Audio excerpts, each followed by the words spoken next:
ফিলিস্তিনের নিপীড়িত মানুষের পাশে দাঁড়ানো বাংলাদেশের গর্জন শুনল বিশ্ব। এমন বাংলাদেশ আগে দেখেনি কেউ। কয়েক লাখ মানুষের মিছিল, স্লোগান, ক্ষোভ আর বিক্ষোভে ঢাকার সোহরাওয়ার্দী উদ্যান রূপ নেয় এক টুকরো ফিলিস্তিনে। মার্চ ফর গাজার ঐতিহাসিক ঘোষণাপত্র তুলে ধরা হয় 5 দফা। এ বিষয়ে আরো জানাচ্ছেন আমাদের সহকর্মী মাকসুদুন নবী।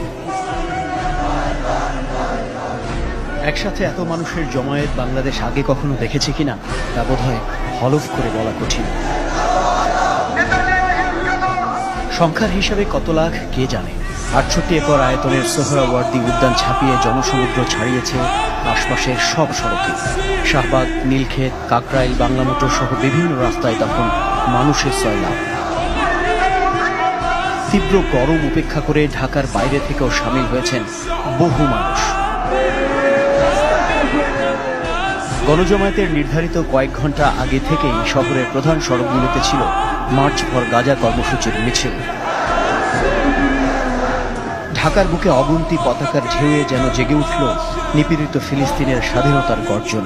স্লোগানে স্লোগানে পরপর ইসরায়েলকে জানিয়ে দিল ফিলিস্তিনিদের অস্তিত্ব কেবল একটি ভূখণ্ডে সীমাবদ্ধ নয়, ছড়িয়ে আছে বিশ্বজুড়ে। তোমরা শুনে রাখো, পৃথিবীর মুসলমানরা কখনো ভয় করে না। আমরা আমাদের মুখে শেষ রক্তবিন্দু আমরা আমাদের জীবন দিতে দ্বিতীয়বার ভাববো না। আমরা মনে করি যে কোনো স্বার্থের উদ্যোগে ওআইসি এবং জাতিসংঘকে এখন ফিলিস্তিনের পাশে দাঁড়াতে হবে।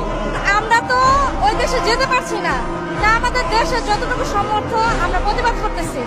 গাজাবাসীর প্রতি সংহতি জানানোর এই মিছিলে সামিল হয় দেশের সব রাজনৈতিক দল, ধর্মীয়, সামাজিক, সাংস্কৃতিক সংগঠন ও প্রতিষ্ঠানের প্রতিনিধিরা। দূর দেশের নিপীড়িত মানুষের পাশে দাঁড়ানোর আহ্বান তারা ছড়িয়ে দিলেন লাখো জনতার মাঝে।